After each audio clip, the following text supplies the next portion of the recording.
तो आज जिस फोन की हम कैमरा टेस्टिंग कर रहे हैं वो है Redmi Note 14 Pro Plus। काफी इसके बारे में इंटरनेट पे चल रहा था कि महंगा फोन है। हमने लास्ट ईयर भी 13 Pro Plus किया था और वहां पे मुझे कैमरा उतना पसंद नहीं आया था। इस साल के क्या व्यूज हैं वो आपको वीडियो में आगे पता लग जाएंगे। पहले नंबर ऑफ कैमरास की बात कर लेते हैं। 3 कैमरा सेटअप है। प्राइमरी कैमरा 50 मेगापिक्सल का है f1.6 पे। टेलीफोटो कैमरा 2.5x है 50 मेगापिक्सल का, बट अल्ट्रा वाइड एंगल सिर्फ 8 मेगापिक्सल का है। तो काफी इंटरेस्टिंग सेटअप है। आउटपुट की बात कर लेते हैं। पहले अगर मैं प्राइमरी सेंसर से फोटोज की बात करूं, पर्सनली मुझे पहली चीज़ कलर टोन उतनी पसंद नहीं आई। बहुत वार्म साइड पे फोटोज़ जा रही थी। जब हमने फोटोज़ ली इतनी वार्म लाइट थी नहीं। जो आप फोटोज़ अभी देख रहे हो मोस्टली आपको ये चीज़ कॉमन लगेगा कि फ़ोटोज़ बहुत ज़्यादा वार्म है, जो मुझे भी पर्सनली फील हुआ, जिस वजह से जो ओरिजिनल कलर टोन है, जो वाइट बैलेंस है, वो मैं इस फ़ोन से अचीव नहीं कर पा रहा था। दूसरी चीज़, शैडोज़ इसकी बहुत अच्छी हैं। अगर आप इन फोटोज़ में देखोगे कई सिचुएशन में बैक लाइट था या लाइट शैडो एरियाज़ में नहीं थी, बट ये फ़ोन काफ़ी अच्छे से शैडो रिकवर कर रहा है। बट मुझे हाईलाइट उतनी इंप्रेसिव नहीं लगी। बहुत जगह पे हाईलाइट्स या ब्राइट एरियाज मुझे ओवर एक्सपोज होते हुए दिखे, जो पर्सनली 30,000 के फ़ोन से मैं एक्सपेक्ट नहीं करता। Dynamic range all over average था, उतना बढ़िया नहीं था। बाकी शार्पनेस, डिटेल, क्लैरिटी वो सब सही है। बट मुझे फेस की जो फोटोज़ हैं, जैसे आप फ्रेंड्स फैमिलीज़ की या आपस में फ़ोटोज़ वगैरह ले रहे हो, पहली चीज़ फेस पे मुझे वाइट बैलेंस वार्म लगा। दूसरी चीज़ फेस बहुत सॉफ्ट है, डिटेल टेक्सचर उतना बढ़िया निकल के नहीं आ रहा।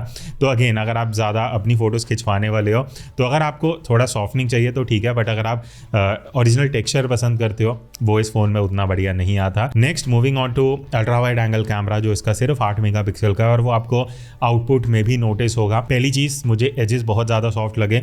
बहुत ज़्यादा एरिया एजेस का सॉफ्ट हो रहा है, जिस वजह से अगर आप बाहर फोटोज़ भी ले रहे हो आपको देखने में ही लगेगा कि यार फोटोज़ उतनी बढ़िया नहीं है।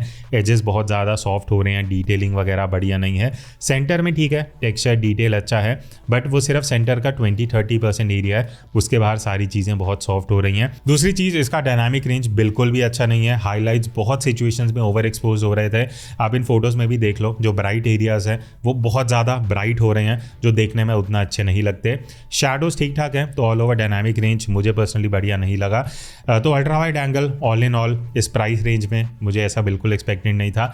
जो 15-16 हज़ार वाले फ़ोन जैसा आउटपुट देते हैं वैसा आपको अल्ट्रा वाइड एंगल का आउटपुट मिलेगा। अच्छा, अब इसमें 2x की फोटोज़ भी हमने कुछ ली थी। प्राइमरी सेंसर को ही आप जूम करके फोटोज़ ले सकते हो, जो आप सैम्पल्स देख रहे हो। मुझे पर्सनली बहुत एवरेज लगा। हाईलाइट कंट्रोल अच्छा नहीं है। शार्पनेस, बेसिकली ओवर शार्पनिंग वाला इफेक्ट आ रहा है 2x में, जो मुझे पर्सनली पसंद नहीं है। स्पेशली जब आप 30,000 एक फ़ोन में इन्वेस्ट कर रहे हो तो या तो आप 1x यूज़ करो या फिर आगे मैं टेलीफोटो बताऊंगा, उसको आप प्रेफर कर सकते हो। नेक्स्ट हम चलते हैं 2.5x टेलीफोटो कैमरा पे, जो मुझे पर्सनली इस फोन का बेस्ट चीज़ लगी अभी तक का। प्राइस के हिसाब से क्वालिटी अच्छी है, ऑल ओवर शार्पनेस डिटेल बढ़िया है, प्रोसेसिंग अच्छा कर रहा है। तो अगर आप टेलीफोटो ज़्यादा यूज़ करते हो, पहली चीज़ 2.5x है तो 2x और 3x के बीच में बहुत ऑड सा नंबर है। बट मुझे लगता है पोर्ट्रेट्स वगैरह के लिए या आपको नॉर्मल जूम करके फ़ोटो लेनी है तो आप अच्छा आउटपुट, शार्प फोटोज़ निकाल सकते हो। बस मुझे एक जगह दिक्कत लगी, फेस की फ़ोटोज़ जब हमने ली ह्यूमन फेसेस की, तो वहाँ पे फेस थोड़ा स्मूथ लगा, प्लस हाईलाइट थोड़ा ओवर एक्सपोज हो रहा था। बस वही एक दिक्कत है, अदरवाइज आउटपुट अच्छा मिल जाएगा। बाकी 2.5x होने की वजह से आप 5x पे भी जाके जूम कर सकते हो, जहाँ पे मुझे ऑल इन ऑल आउटपुट अच्छा लगा। ऐसा कोई मेजर दिक्कत नहीं है। तो अगर आप एक डिस्टेंस पे खड़े हो, जूम करके फ़ोटोज़ लेनी है, 5x तक अगर आप जाते हो तो अच्छी लाइट में, डे लाइट में आप शार्प फोटोज़ कैप्चर कर सकते हो। नेक्स्ट अब हम बात करते हैं 50 मेगापिक्सल मोड की। तो एक चीज़ बढ़िया है, आप 1x इवन 2.5x दोनों कैमराज में 50 मेगापिक्सल फोटोज़ ले सकते हो। 1x में मुझे कोई दिक्कत नहीं लगी, अच्छा आउटपुट आपको मिल रहा है, रेजोल्यूशन अच्छी है। तो इस तरीके से अगर आप फोटो को क्रॉप करके यूज़ करना चाहते हो तो आपको बढ़िया डिटेल, शार्पनेस और डायनामिक रेंज भी अच्छा मिल जाएगा। बट 2.5x में मुझे जब हम जूम कर रहे थे फोटोज़ को, शार्पनेस उतनी अच्छी नहीं लगी। देखने में पता लग रहा है कि डिटेलिंग नहीं है अच्छे से। तो 2.5x में मुझे पर्सनली उतना बढ़िया आउटपुट नहीं लगा। नेक्स्ट अब हम मूव करते हैं पोर्ट्रेट मोड पे। इंटरेस्टिंग है बिकॉज पोर्ट्रेट मोड रेडमी का बहुत टाइम तक अच्छा रहा है, बट 14 Pro Plus में मुझे पर्सनली प्रोसेसिंग कंसिस्टेंट नहीं लगी। पहली चीज़, अगर आप ये फ़ोटोज़ देखोगे जो हमने सेम लाइटिंग में ली हैं, एक की प्रोसेसिंग अलग है, दूसरे की अलग है, जो बिल्कुल भी कंसिस्टेंट नहीं है, वो एक दिक्कत है। दूसरी चीज़, बैकग्राउंड प्रोसेस कर ही नहीं पा रहा, बैकग्राउंड ओवर एक्सपोज रह रहा है। ये 13 Pro Plus में भी दिक्कत थी, 14 में भी वही दिक्कत है। आप देख सकते हो बैकग्राउंड बहुत ब्राइट हो रहा है। बैकग्राउंड में अगर ब्लर हो भी रहा है तो बोके मुझे उतना नेचुरल नहीं लगा। इसके अलावा एज डिटेक्शन अच्छा है, प्राइस के हिसाब से आपको बढ़िया कटआउट मिल जाएगा, एजेस वगैरह अच्छा है, वहाँ कोई दिक्कत नहीं है। फेस भी अच्छे से रजिस्टर कर रहा है, शार्पनेस डिटेल सही है जैसे आप पोर्ट्रेट मोड में एक्सपेक्ट करते हो। कलर्स वगैरह भी थोड़े वार्म साइड पे हैं, बट ठीक है, वो इस फ़ोन में ओवरऑल वार्म टोन आपको मिलेंगी। 2.5x की अगर मैं बात करूँ, वहाँ मुझे पोर्ट्रेट मोड अच्छा लगा, कंप्रेशन अच्छा है, एज डिटेक्शन अच्छा है, बैकग्राउंड ब्लर वगैरह सब बढ़िया आ रहा है। तो अगर आप पोर्ट्रेट लेने वाले हो 1x को अवॉइड करके आप 2.5x की तरफ जा सकते हो। फिर अब हम बात करते हैं लो लाइट की। अगर आप शाम को या रात को फोटोज लेने वाले हो, पहले मैं 1x की बात करता हूँ, मुझे एवरेज लगा, बिकॉज अब इस प्राइस रेंज में 28 से 30 हज़ार में बहुत फ़ोन्स हैं जो लो लाइट परफॉर्मेंस को बहुत बेटर कर चुके हैं। Redmi is not one of them. बहुत एवरेज फोटोज़ आपको मिलेंगी, यहाँ पे आप सैम्पल्स में देख सकते हो। अल्ट्रा वाइड एंगल तो उससे भी ज़्यादा पुअर है, बहुत सॉफ्ट है, ग्रेन्स आपको देखने को मिलेंगे, डायनामिक रेंज अच्छा नहीं है, प्रोसेसिंग बढ़िया नहीं है, तो अल्ट्रा वाइड तो हम लो लाइट में अवॉइड ही करेंगे। 2.5x हाउएवर मुझे अच्छा लगा, वहाँ पे लाइट इनटेक थोड़ा अच्छा है, ओवरऑल प्रोसेसिंग वगैरह बढ़िया आ रही है, तो ऑल ओवर 2.5x में आप लो लाइट अच्छी फोटोज निकाल सकते हो। लास्ट में मैं बात करूंगा सेल्फी की। यहाँ पे मैंने कुछ अपनी फोटोज ली थी, आप देख सकते हो। पर्सनली मुझे सेल्फी का आउटपुट अच्छा लगा, लाइक डिटेलिंग वगैरह अच्छी है, शार्पनेस अच्छी है, बस वही है जो टोन है वो थोड़ी वार्म साइड पे आ रही है, ओरिजिनल साइड पे नहीं है, वो एक चीज़ आपको ध्यान रखनी पड़ेगी। पोर्ट्रेट में जो मैंने सेल्फीज ली, मुझे एज डिटेक्शन अच्छा नहीं लगा, स्किन भी स्मूथ हो रही थी as compare to normal selfie, तो ठीक है, अगर आपको स्किन स्मूथ चाहिए तो आप पोर्ट्रेट मोड में ले सकते हो।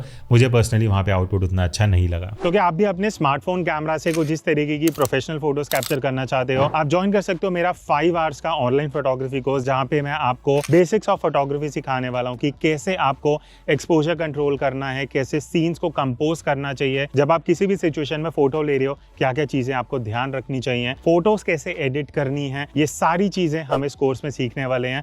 तो बाकी की डिटेल्स आपको जो डिस्क्रिप्शन में लिंक है वहां जाके मिल जाएंगी। और 750 से ज्यादा मोबाइल फोटोग्राफर्स ऑलरेडी ये कोर्स अवेल कर चुके हैं, और अभी स्पेशल ऑफर भी चल रहा है जहां पे आपको 20% डिस्काउंट मिलेगा using this coupon code. So join me on this journey and learn how to click better photos using any smartphone camera. Okay, तो अब हम बात करते हैं वीडियोस की। अगर आप वीडियो के हिसाब से फोन कंसिडर कर रहे हो, सबसे पहले प्राइमरी सेंसर की बात कर लेते हैं, ठीक है। आप 4K में वीडियो शूट कर सकते हो, तो अभी हम 4K में वीडियो शूट कर रहे हैं, 4K 30 FPS, लाइट एकदम डायरेक्टली मेरे ऊपर आ रहा है, और इंटरनल माइक्रोफोन से ऑडियो है। तो अगेन अगर आप वीडियो के हिसाब से देख रहे हो, मैं अराउंड 3 से 4 फीट दूर हूँ फ़ोन से, तो आपको एक फेयर आइडिया लग जाएगा कि ऑडियो कैसा आता है। सो सुनने में भी आपको पता लग जाएगा। बाकी लाइटिंग डायरेक्ट है, तो अगर आप बाहर वीडियोस करने वाले हो, चाहे व्लॉग्स हो चाहे रील्स के लिए भी वीडियो कर रहे हो, यहाँ से आपको आइडिया लग जाएगा। एक बार बैक लाइट देख लेते हैं, बिकॉज वो भी इंपॉर्टेंट है देखने के लिए कि डायनामिक रेंज कैसा है, क्योंकि सन जब एकदम पीछे होता है, आप ऐसी लाइटिंग में शूट कर रहे हो, ये देखना इंपॉर्टेंट है कि डायनामिक रेंज कैसा है, मेरे ऊपर कैसे लाइट आ रही है, लाइट कैसे चेंज हो रही है। अगर हम बैक लाइट से फ्रंट पे आते हैं तो कितना जल्दी लाइट अडेप्ट कर रहा है, मेरे ऊपर लाइट कैसे करेक्ट आ पा रही है, तो वो सारी चीज़ें आपको आइडिया लग जाएंगी। बाकी और कुछ सैंपल्स लेते हैं, देखते हैं। अच्छी चीज़ों की बात करते हैं। स्टेबलाइजेशन मुझे पर्सनली अच्छा लगा, जितने भी आप सैंपल्स देख रहे हो जो थोड़े चलते हुए शूट किए गए हैं, कहीं भी बहुत ज़्यादा शेक या जिटर्स नहीं है, तो प्राइस के हिसाब से स्टेबलाइजेशन एक्चुअली अच्छा है। दूसरी चीज़ जो बढ़िया है वो है ऑडियो, जो आपने अभी सैंपल सुना होगा, डिस्टेंस से भी 3-4 फीट से ऑडियो ये अच्छा कैप्चर कर रहा है, नॉइज़ कैंसिलेशन वगैरह इसका बढ़िया आ जाता है। कलर टोन हाउएवर मुझे वार्म साइड पे लगे, वो कंसिस्टेंट है चाहे फोटोज़ हो या वीडियोज़ हो, बट उसके अलावा अगर आप 1x में वीडियो शूट कर रहे हो तो आपको अच्छा आउटपुट मिल जाएगा, ऐसा कोई मेजर इशू मुझे नोटिस नहीं हुआ।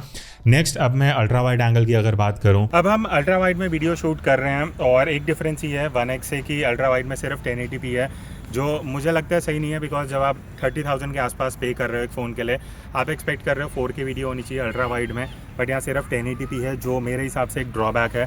बाकी वीडियो क्वालिटी कैसी आपको पता लग जाएगा। सनलाइट अभी मेरे एकदम सामने है, एकदम बैक लाइट में भी देख लेते हैं कि अब डायनामिक रेंज कैसा है, बिकॉज अल्ट्रा वाइड में थोड़ा, क्योंकि 1080p है, क्वालिटी थोड़ा सा चेंज होगा। बाकी मेरे ऊपर कैसी लाइट आ रही है, बाकी अगर हम वापस आते हैं डायरेक्ट लाइट पे, तो कैसे एक्सपोजर चेंज हो रहा है, कैसे करेक्शन हो रही है, प्लस ऑडियो इंटरनल माइक से आ रहा है, तो अगर आप ऑडियो भी देखना चाहते हो, सुनना चाहते हो बेसिकली, तो आपको पता लग जाएगा। बाकी और कुछ हमने आउटडोर सैंपल्स लिए हैं, वो देख लेते हैं। सबसे बड़ा ड्रॉबैक, जैसे मैंने आपको सैंपल में बताया, आपने सुना होगा, 1080p है, जो ऑब्वियसली आपकी वीडियो क्वालिटी बहुत पुअर कर देता है, रेजोल्यूशन अच्छा नहीं है, एंड एक्सपोजर फ्लक्चुएशन मुझे नोटिस हुआ, जो आपने सैम्पल देखा होगा, कभी ब्राइट कभी डार्क हो रहा था जबकि मैं एक ही फ्रेम में खड़ा हुआ हूँ, तो वो एक मेजर इशू है। उसके अलावा quality all in all ultra wide में उतनी बढ़िया नहीं है। अब अगर मैं टेलीफोटो की बात करूँ तो यहाँ पे रेडमी में 2.5x मिलता है, तो ये एक डिफरेंस है। बाकी अगर आप जूम करके वीडियो शूट करने वाले हो एक डिस्टेंस से, आपको यहाँ पे पता लग जाएगा कि टेलीफोटो का आउटपुट कैसा है।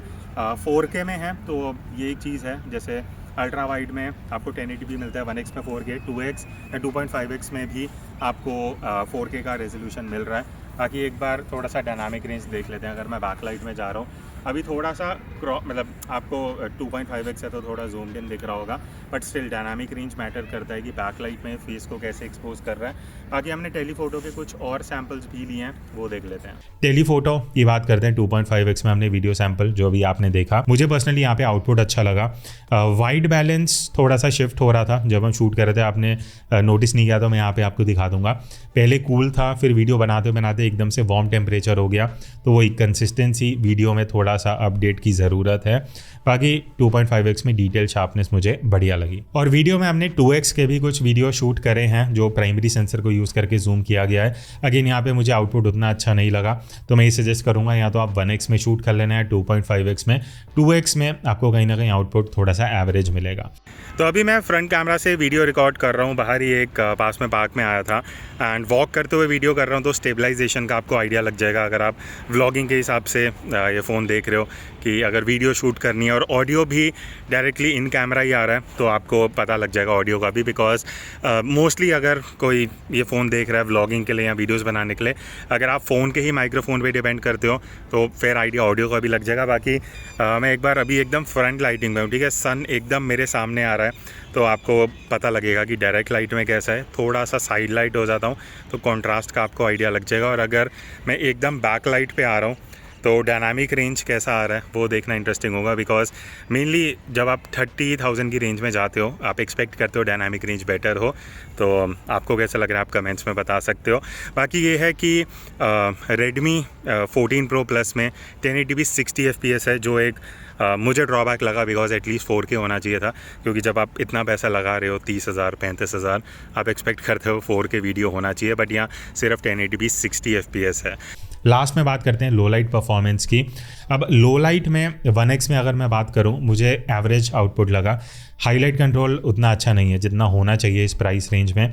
नॉइज़ थोड़ा इजीली दिख रहा था कंपेयर टू जो इसके कॉम्पिटिटर्स हैं इस प्राइस में। अगर आप लो लाइट में ज़्यादा शूट करने वाले हो तो this is not the best option. Ultra wide angle में तो बहुत ही पुअर है वीडियोस, आप यहाँ पे देख सकते हो। नॉइज़ बहुत इजीली आ रहा है, हाईलाइट कंट्रोल अच्छा नहीं है, क्वालिटी बहुत पुअर लगती है, तो अल्ट्रा वाइड तो बहुत बिलो एवरेज है। 2.5x हाउएवर मुझे पर्सनली अच्छा लगा बिकॉज ऑफ द जो रेंज आपको मिल रही है 2.5x की, प्लस लो लाइट में लाइट इनटेक अच्छा है तो आपको बढ़िया आउटपुट जूम करके मिल जाता है, ठीक है। तो ऑल इन ऑल ये था इसका डिटेल्ड कैमरा टेस्टिंग। क्या ये आपको लेना चाहिए 30,000 में या स्किप करना चाहिए? मेरे हिसाब से आपको स्किप करना चाहिए, बिकॉज सिर्फ 2.5x एक ऐसा कैमरा मुझे इसमें लगा कि हाँ जो यूज़फुल है, बट अगेन रियलमी के ऑप्शंस हैं जो इससे थोड़े बेटर हो जाते हैं। ऑल इन ऑल अगर आपको टेलीफोटो भी चाहिए, अल्ट्रा वाइड 1x वीडियो सब कुछ चाहिए, तो आई थिंक ये एक फ़ोन है जो आप स्किप कर सकते हो। आपको अब अगर इसका कंपैरिजन चाहिए, किसके साथ चाहिए, वो आप कमेंट्स में बता सकते हो एंड हम ट्राई करेंगे कि हम वो कंपैरिजन लेके आ जाएं। So that's it, I will see you in the next video. तब तक take care and keep clicking.